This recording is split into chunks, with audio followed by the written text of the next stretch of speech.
আমি এখানে এমপি হওয়ার বহু আগে এই জায়গায় আইছি, সুতরাং এই জায়গার প্রতি আমার একটা টান আছে, মায়া আছে অনেক আগের থেকে।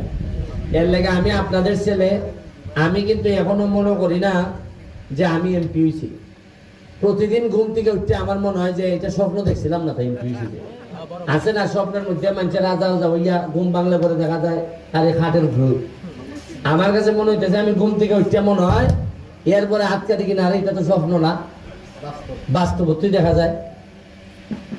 কিন্তু একটা জিনিস আমার বড় আফসোস, 10টা বছর 20টা বছর গেল, আমরা এমন সব মানুষের পিছনে শ্রম দিছি, এরা একদিন আমরা কইল না যে এরা যে এমপি হিসাবে যে বেতন পায় 1,73,000 টাকা, সম্মানী ভাই কত, মানে আমি যে এমপি আমি বেতন পাই কত, আগে জীবনে 19 এমপি বেতন পাই।